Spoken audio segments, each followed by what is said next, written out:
All right, welcome to Grail Country. I'm Jed, and we've got Michael here. We are continuing to discuss Emil Bock on Revelation and on John's Apocalypse, and we're still in the ninth chapter. Last time, Nate and Sherry and I were discussing chapter 9, and felt like there's a lot more there that we wanted to hit on, and so we're going to kind of continue with that today. Nate and Sherry couldn't make it, so it's just the two of us, and so Michael and I are going to try to see what we can. What we can glean from Bock here. And as we kind of get into this, I'm sure, obviously none of these conversations are super structured. So I wouldn't expect that will rear its ugly head here.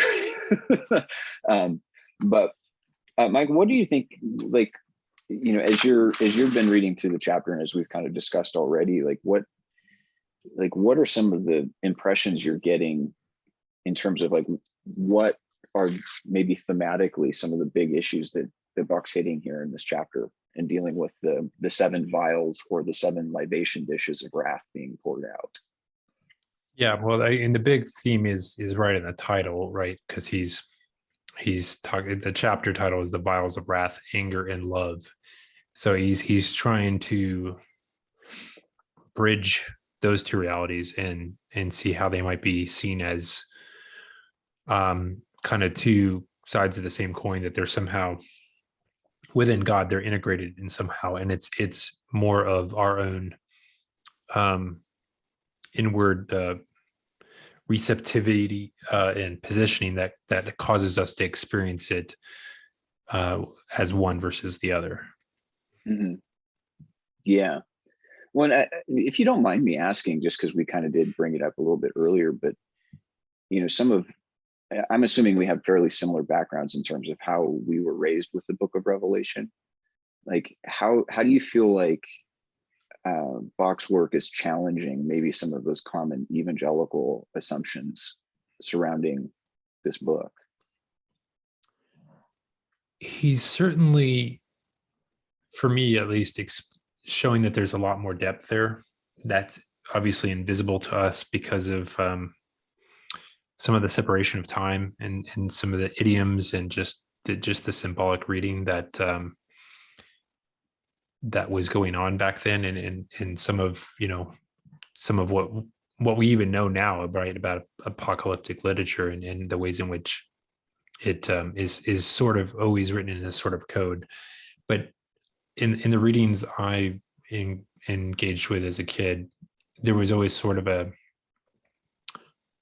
fundamentalism, a certainty of and it was a certainty such that people would obviously argue and go form new sects of Christianity based on their sort of precise interpretation. So obviously, and it just seemed like there was, and then there always seemed to be sort of a forefronting of these things such that they get read back into the entirety of the rest of the biblical text. So like that with this, which makes sense, right? Because I mean, your view of like where we're going is going to shape lots and lots of things. And so, but yeah, there was always, it was just this sort of, warning shot of just catastrophe that was necessarily headed our way, and that in some sense would be targeting specifically the Christian person head on and like wounding them in a specific way because they were opposed to these malevolent forces that are released on the world. Yeah. And do you think that that instinct within like conservative and fundamentalist communities, like what do you think is producing that sense? Like, just as somebody who's kind of grown up in that, maybe you could. It's a great question.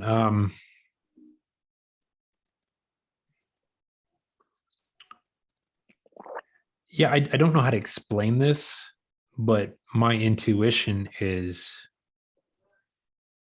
that a lot of it is related to a certain view of ontology that has God very absent from his creation, such that we humans are sort of on our own to some extent. We have the Holy Spirit as this sort of like superpower to like do Mhm. tricks and like, get out of a jam, but there's a certain like uh, act of the will, or some sort of like, finding the quote unquote right solution to get through the maze of the obstacle course that's been set before us. That is in some sense, I think, thought of as the ultimate test of your character and what it means to be, faithful, and that are just very much wrapped up in, again, this abstract idea space, and having the right interpretation and application of those like these abstract ideas into some sort of like ultimate, systematic theology and in the accompanying eschatology. Yeah. Yeah. I mean, there's like this, it's almost like the picture you're painting there is like this sense that God is this angry absentee father, and he's coming back and he's pissed. And so like the common refrain, like, and I still encounter is, well, you better get right with God because he's coming back, you know. And there's a kind of a neurosis about that, because God is typically, I think, more often than not, like the way we experience him, whether or not this is a good thing or not. I'm not saying this is good, but we typically experience God as absence. There's a kind of a loss in this fundamental and evangelical communities, like what I grew up in. There's a loss of the sacred order and a kind of a sacramental view of life. Yeah. And so there's a sense where history itself is an enemy that has to be overcome. And and and so we kind of have like this disembodied relationship to our own history and the movement of history since God's revelation in Christ, right? Is like we no longer really see him active and involved in the world. So all this stuff gets pushed out into like this abstract future that we have a lot of ideas of what that may or may not look like. But we can't see this text is actually telling us something fundamental about our present, that this is actually a present experience that we all exist under, and that is exposing in us the dispositions that we have toward God and toward his work in Christ, right? And so I think like there's a kind of a formal kind of orthodoxy that evangelicals and fundamentalists kind of always want to uphold, and I think that's a not a bad impulse, but I think that it's so abstracted from Yeah. life that it just gets pushed out into like, well, that's the future that we have to be prepared for, and it's not good, but we can come out on the right side if we're, on God's side of the story. And like, but the imagery itself is, I mean, these vials, these bowls are being poured out on all the earth. This is a global experience. This is a common and a shared experience that we're all going through. And this is the history of the world in a sense. Bulgakov, he brings that out in his commentary, is that this is in a sense kind of the ontology of history. This is the way history is unfolding.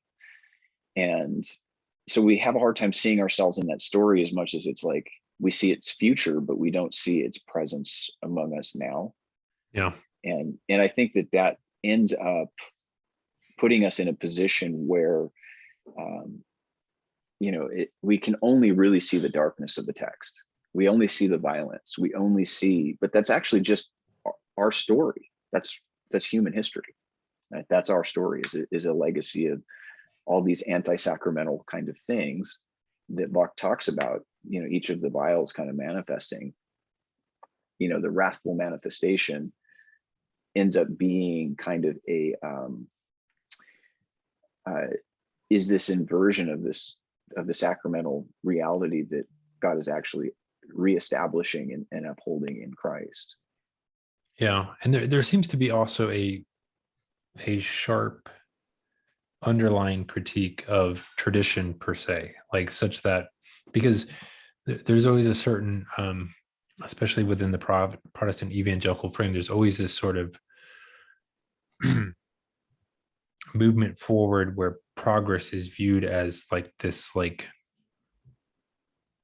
as a sort of further purifying oneself from this whole past that's gone amok, like that, like, which obviously manifests itself in a deep way in the Protestant Reformation itself, and all this splintering into these different sects and denominations. But it's just like a further and further cutting of that, to the point that there is a very strong sense of being cut off from any sort of life-giving effects of tradition, which is ultimately, obviously, really troubling, because once that severing is made, you don't have a meaningful connection to how you got these ideas in the first place. Like, how did they come into this frame? Like, they didn't just appear anywhere. Like, so if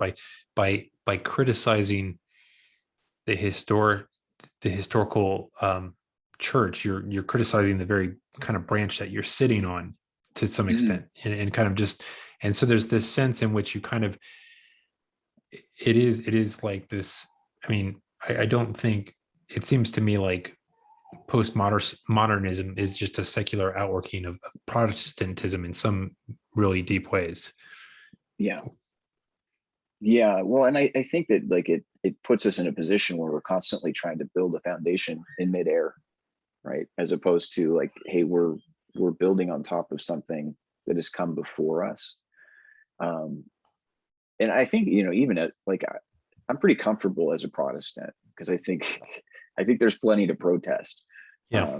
But we didn't, the things that we ended up kind of tossing out the window, and not every Protestant communion did this, but American Protestantism definitely did, is we ended up divorcing ourselves from that sacramental vision that the church had of reality. And it's like, tradition is kind of, to me, it's like a double-edged sword. It's like, you can use it in some very healthy and beneficial ways, but like, historically, that it's also Agreed. been used in some detrimental ways. And so I think that the Protestant reaction against that wasn't entirely wrong, in terms of, like, something needed to change. But I just think that the directions that we went in ultimately created as many problems as they solved, and maybe new ones that require new solutions now, which is kind of a return to the tradition, but maybe from a different vantage point. Because I don't think, like,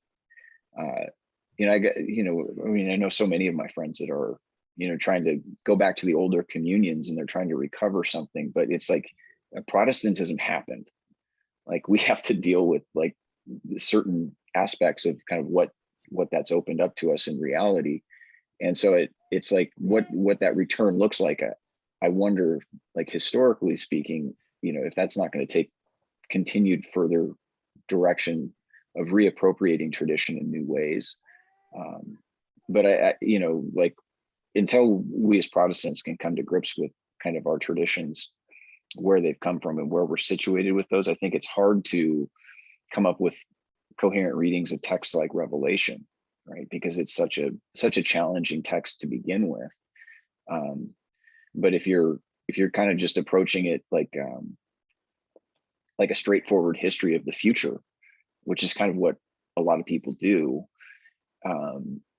you end up making certain decisions and commitments, both ethically, doctrinally, all kinds of things that kind of get you farther away from what the response that Revelation was trying to elicit in its people, in its readers.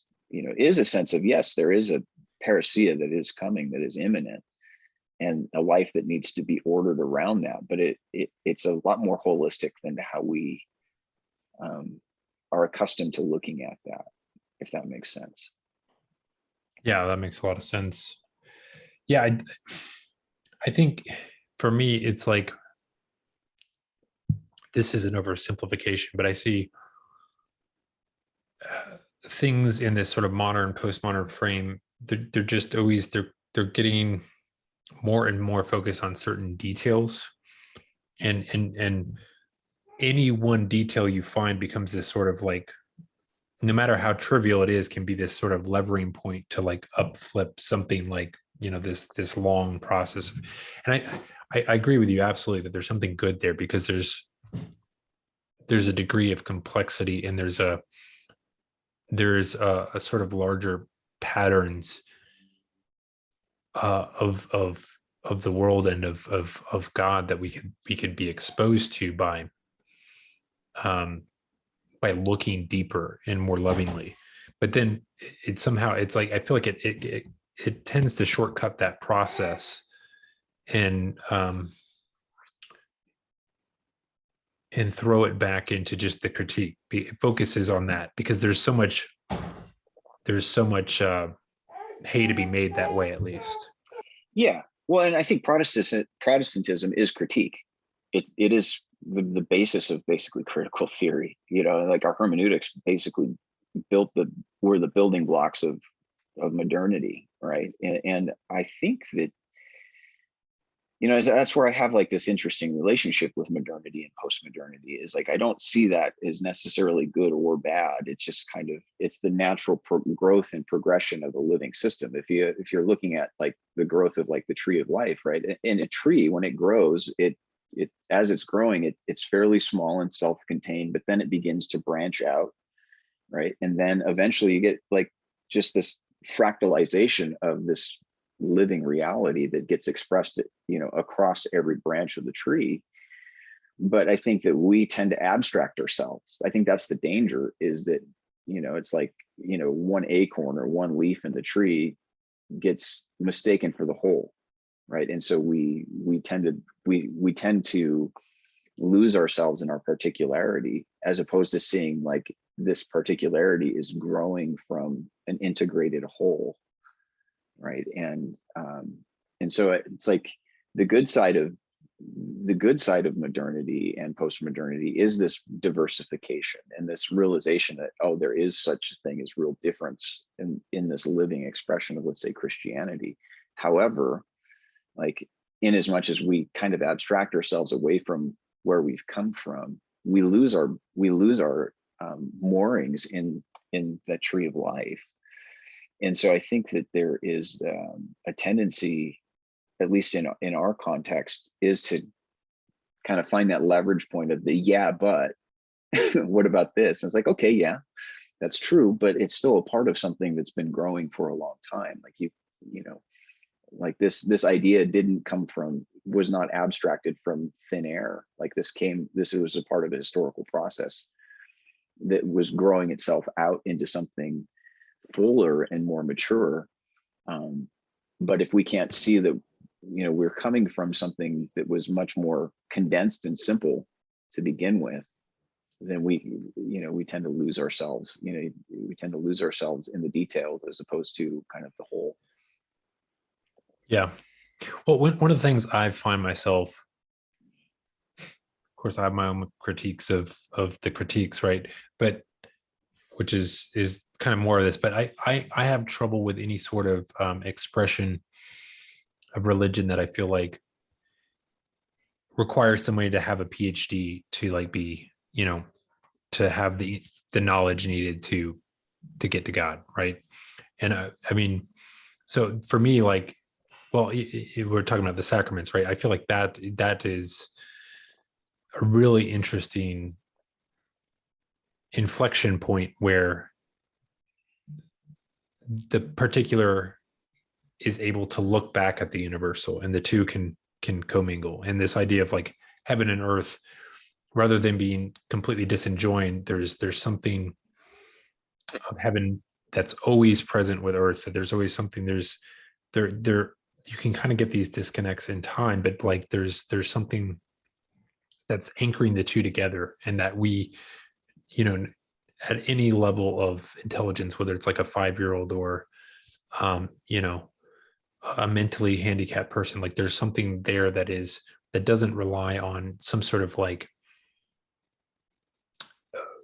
this sort of complexity to have read the latest, scholarly Mhm. papers on the interpretation of the book of Revelation to get what's going on. You know what I'm saying? Like there's Mhm.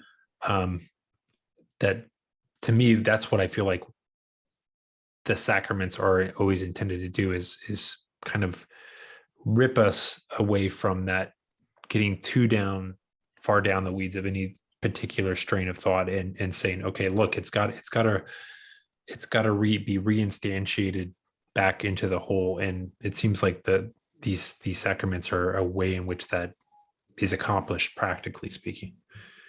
Yeah. Yeah, I hear you. Here, hold on just a second here. Yeah, so the thing that you're talking about there with um, kind of how we tend to introduce a lot of complexity into and expertise and all these kinds of things, I think, there is a place for that, right? I mean, obviously, like our tradition is pretty dense when you unpack all of what's there, but there's a simplicity that we tend to cut the rest of the world off from when we try to get too cute with what Christianity is.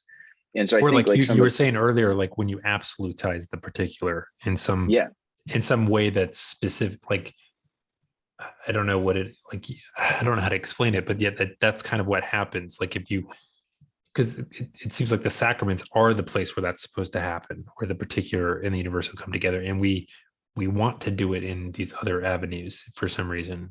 well, I think like it's like we try to universalize the particular, right? Like I've come to this new understanding of this text or whatever it is. Like, there's a PhD thesis on, just about every chapter in Revelation, right? You could, just to stay up on the literature itself is a daunting thing that can tend to exclude people from that conversation. It's like we gain understanding, and then our first instinct is always want to lean on our own understanding and make that the thing. And it's like, well, you have understanding, but that's in service of your particular understanding is in service of the whole. And in as much as it's in service of the whole, it's great. Like it can really be enriching because somebody can bring a new insight to the text that opens our eyes to it collectively. But if you absolutize your particularity, then what you end up doing is, you kind of make your own understanding its own kind of authority source. And it's like, I don't think that that's how understanding is supposed to be expressed in the world. Like it's supposed to help kind of Yeah. build up a clear sense of what the picture is. But like, just because one person has a certain particular understanding of it doesn't mean that has captured the whole. Yeah.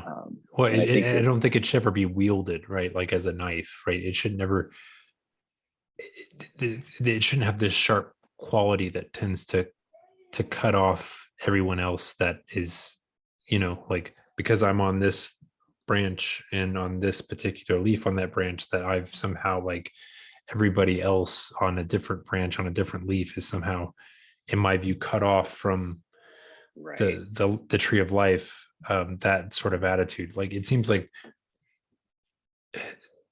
for any of those insights that we have way down in the weeds to be integrated back into the whole in some way, it seems like there always is a requirement for some sort of canonic act where the sharpness and the laser edges of that thing are kind of sanded down and kind of digested in some way that is given as, some sort of self-service and self-sacrifice back into the whole. And that seems to be an important ingredient, because I don't know, like it's like, the truth is a very powerful thing, but it shouldn't ever kind of be superseding our need to love. um Mm.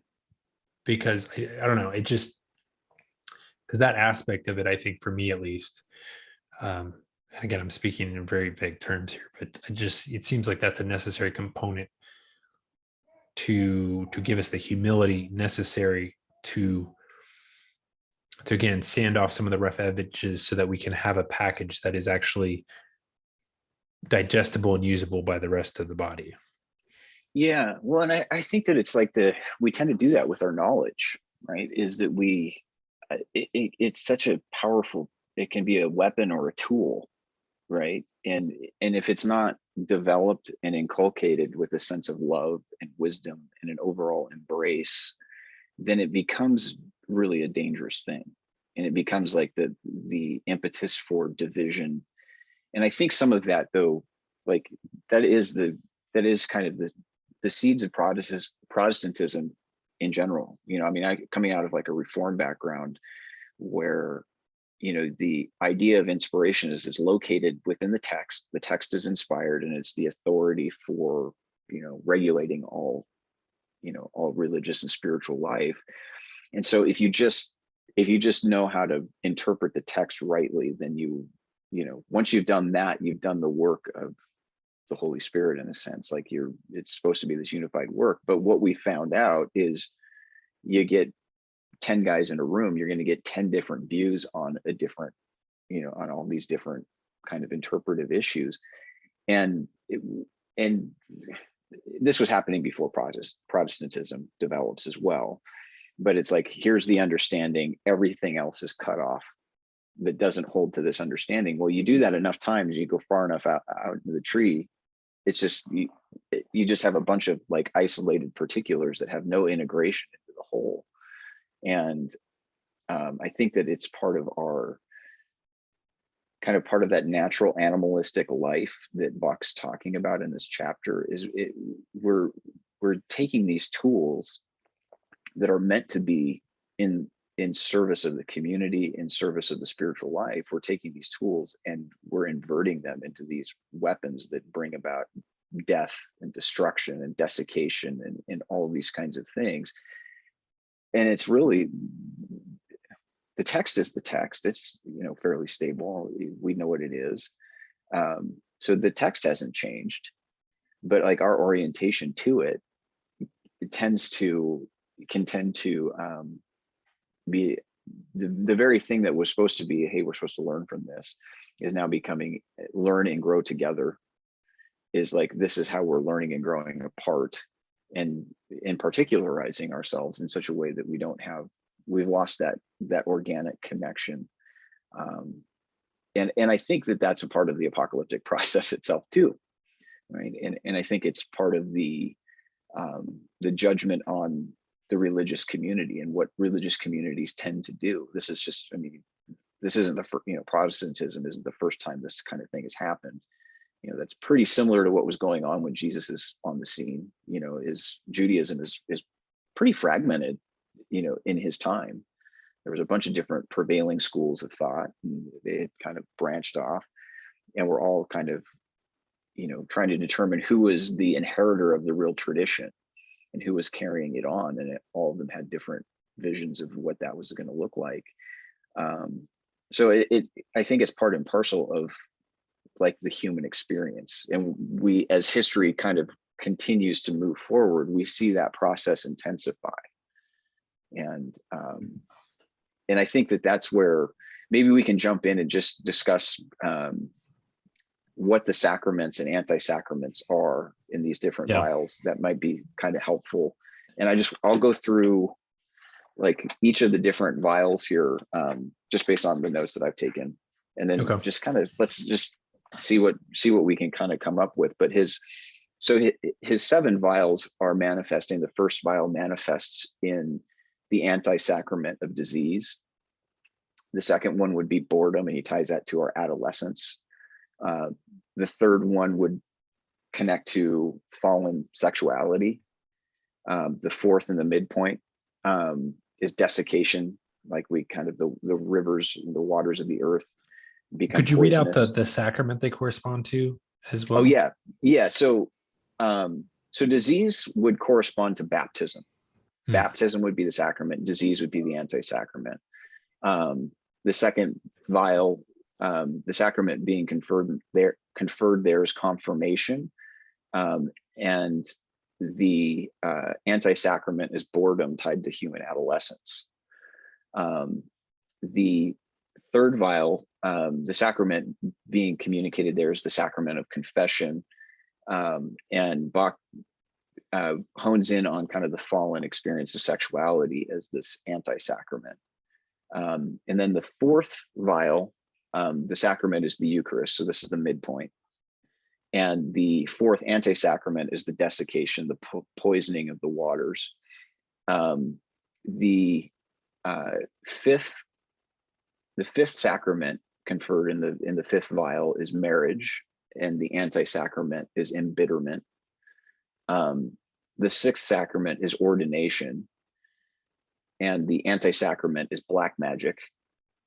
And then the seventh sacrament is last rites or final anointing, and the anti-sacrament is death.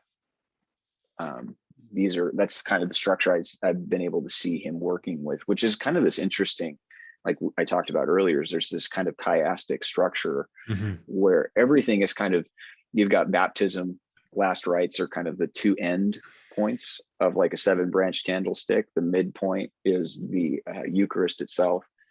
Confirmation and ordination kind of correspond to each other, and confession and marriage kind of correspond to each other in these doubles that are all pointing us to this central sacrament of the Eucharist, of communion itself. And that what was the anti-sacrament of communion? Desiccation, the poisoning of the waters, right? And the earth is no longer fruitful, but becomes kind of an embittered. We experience that as no longer as life-giving, like the waters of the earth turn to blood, kind of thing. And so what was supposed to be experienced as life is now experienced as this death-bringing principle. And what I find interesting in that is kind of that connection of love and wrath, is this kind of oscillating reality where it's the one thing that is experienced in these two different ways, depending on somebody's disposition, is that the love of God gets poured out on the world, right? And I think that's what Bock is trying to point out, is that this isn't like hatred or divine malice that, you know, is motivating the pouring out of these vessels, is that it is love, but because our hearts are so darkened, like we experience that fiery outpouring of love, it produces in us the opposite of what it's intended, right? And the opposite of what's intended are these anti-sacraments. We experience we come into the world initiated into the world sickness, right? But we're supposed to be initiated into the world with baptism, which is kind of interesting, because baptism, what I found interesting in that is we're already initiated into the world with the mark of death, because baptism is this identification with the death, burial, and resurrection of Christ, you know. And I'm assuming that Bock is probably among the group of people that baptize their babies, you know. And so we're supposed to come into this world with this sense of being marked with this mark of death. But I think it's like he used the analogy, and I think it's kind of it's rooted in the nature of the crucifixion and resurrection itself. Is it's kind of Christ piercing, and the veil gets torn, right? But it's like we're passing through. We all have to pass through that veil of, like, there's a death required to come back into resurrected life. And so we're getting marked out with that, you know, from the outset. And I think that this is kind of the idea that came to my mind, is that what baptism does is it's supposed to reorient our relationship to our own mortality. And that gets back into, like, it's kind of gets recapitulated in that last rites, the final anointing, where you're anointed for death. And it's really also very much symbolically very similar to what Jesus is doing in his atoning work, is he's ready to go through the veil and then come back as the risen one. And so I think that it's like, what this is telling me, if I'm tracking with Bock's thinking on it, is that, like, something spiritual happens in this work of Christ that is changing our orientation to our reality. So we can see these things through a different set of eyes, where the world sees sickness and death and disease. we see this is the piercing of the veil, and this is a part of the journey, through death into life. And so, I don't know if that makes sense, but I think that like the reorientation with spiritual vision of kind of what reality is changes substantially when you have entered into like that sacramental worldview, and you've been initiated. We're initiated into that in our baptism, but we don't understand sometimes what our baptism means. And so then we just experience the mortality and the sickness of this world as anti-sacrament, when it's like, well, no, this actually, like our own deaths are sacramental in a sense as well. And so I think like that's part of, the fallenness of the world can get inverted. Even in its own fallenness, we can experience the effects of a fallen world in a very different and redemptive way, if that makes sense. Yeah, that makes a lot of sense. Yeah, this mystery of death is so interesting, because it's kind of, like you said, it's kind of underneath the scene of all these different things. And obviously, when you were talking about the chiastic structure of these sacraments, I couldn't help but think, pointing towards the Eucharist and pointing towards the cross, which is sort of like this microcosm of everything. And how just how in the modern perspective, death is just something we have such a hard time with, like, and our main defense against it is really just to pretend that it doesn't exist. Yeah. I think a lot of what so angered people about COVID, I think, was having to face mortality on this global civilization scale. Like, it was just kind of thrust in our face constantly, and people didn't. There was sort of like a sense of like, no, we're modern people, we're grown-ups, we've escaped having to deal with death, and we have all this technology, all these things, and even when people do die, we make sure we kind of sweep them from the kind of stage of life quickly enough so that we don't really engage with it any more than we have to, and we don't have to really reflect in any meaningful ways on that this is something that's a certainty for ourselves as well. It's funny, Sherry, she likes to talk about death being the narrow gate that Jesus talks about in the Gospels. And of course, this is with a sort of universalist bet that it's sort of an ensuring of the fact that we all find the gate. In our own death, we find that experience of the cross in a like, not just an abstract idea land space, but a real ontological participation with Christ in his suffering. That is something, obviously is kind of central to Bulgakov's idea in that Sophiology of Death piece, which I find endlessly fascinating, just unutterably deep.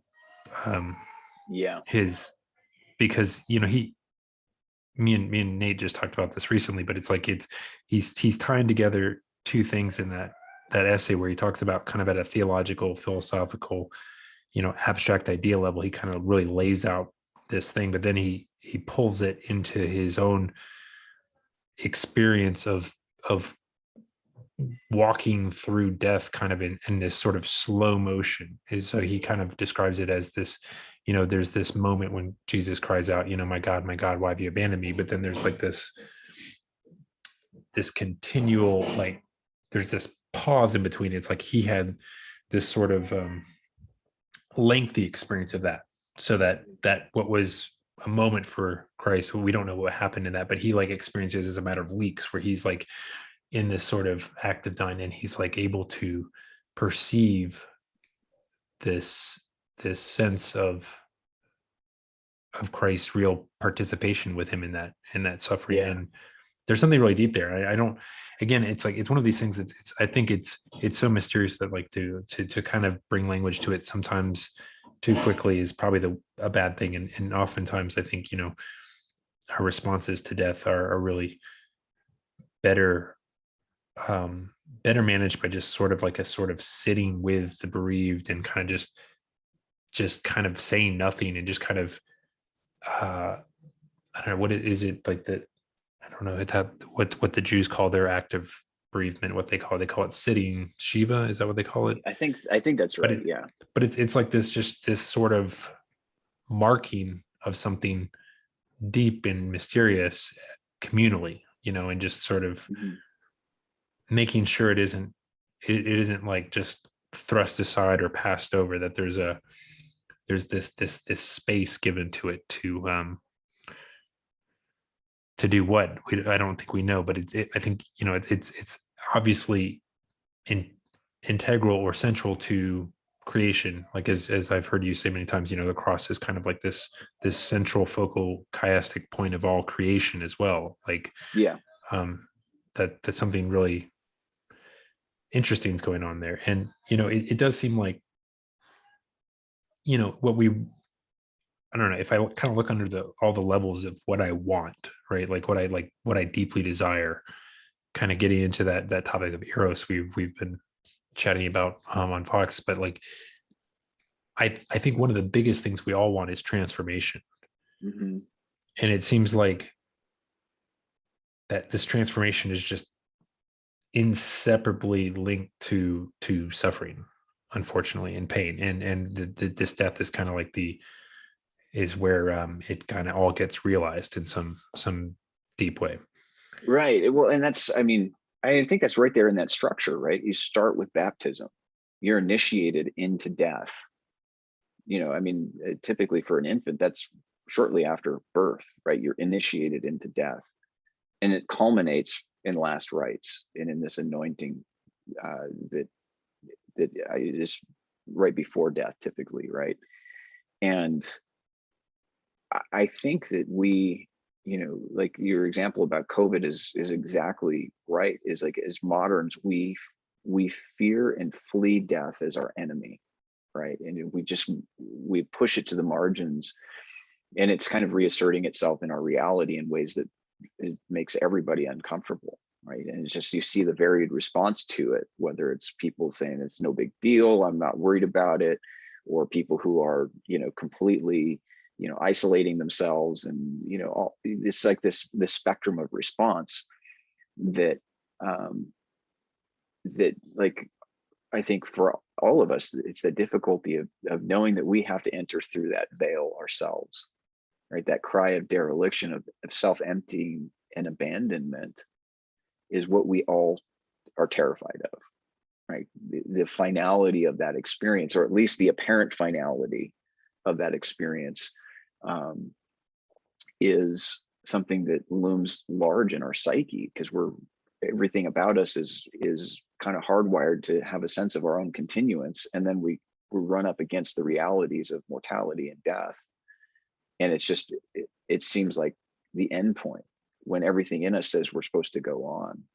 And um and I think that, like, what kind of, you see that in sociology of death, you see that here in Bach, is there the death principle gets completely changed and sacramentalized, is that because somebody has gone through that veil and has come back and has shown us the way back, right, and shown us a way back into the land of the living, is that death takes on it's a servant, it's a teacher, right? And we are instructed by our mortality how to live as immortal beings, right? And the sacramental life, it seems like there is like this progression through these seven sacraments. There is a logic to them that's both, you can count them in order, or you can look at them in this chiastic structure that really does center in on the Eucharistic life, as the presence of God, the living presence of God in and among us, is what is the food and nourishment for our soul, for our existence. Um, but that allows us to exist in the oppositional side of things, which is our mortal experiences. All of these things we're experiencing through immense amounts of suffering and pain, and that transformative process, that's embracing the fire as love, as opposed to fleeing from it as wrath. Right? We get it's the same thing, right? Death is death. But if your relationship to death has been completely changed because you realize, like, no, this is clearly not the end point. This is the threshold that we all have to cross. But it's a threshold into something else. It does change the way we look at these realities. But I don't think that we can really look at all of these kind of this outpouring as a positive until there's been a spiritual change, where we look at the opposition that we encounter in the world is kind of the same kind of way that you look at training for an athletic event. Like, if you're going to be a successful athlete, you're going to put your body through extreme and uncomfortable trials in order to even get to the place where you're ready to compete and play the game, and it's like, there is that kind of training that this life is intending to produce in us, the fruits of eternal life. But that comes through a sacramental vision. That doesn't come through, kind of this descent into materialism that we will inevitably experience as wrath and alienation if all we can see is the material world that we live in and don't see it within a sacred and spiritual order. Yeah, that makes a lot of sense. I actually have to run here, but Yeah. you that what you just said put a kind of another question to me that maybe we could dig into deeper at another time. But the question is, the spiritual change you're referring to allow us to see with new eyes. I think one of the things I'm struggling with myself is, like, to what extent, because it seems like to some extent that is a gift that's given to us, but it does seem like there's something we have to actually do to kind of receive, and there's this endless interplay between that's very complicated, that I think would almost be worthy of its own conversation, of like, how do we invite others into that, and also for ourselves, it seems like we kind of feels like we figure it out, and then we kind of like meet some sort of dead end where it suddenly stops working, like we're not really moving forward any longer. It feels like we're stuck. And so I don't know, I feel like that would be a really kind of interesting thing kind to of unpack. like what does the community project look like? Yeah. Like how does that integrate into like a communal life? I think that would be really cool if we pick up on that, because I know we wanted to possibly break this into part 1, 2, and 3. So maybe that's part 3 is, integrating a sacramental life at a communal level. Because I think sometimes just taking the sacraments and participating in them as abstractions doesn't solve that either. Right. No. And so just marriage or baptism or confirmation, like a lot of people go through those sacramental steps, but it doesn't seem to produce any sacramental effect in some. Right. Or in our Christian communities, because if our Christian communities were really sacramental in the spirit of those sacraments, like, I do think things would be different. So I think that's totally worth checking out in the future. And I know you got to run, so we can pick up on this conversation again. But yeah, thanks again, guys, for following along, and we will tune in here soon. Okay. Sounds good. All right.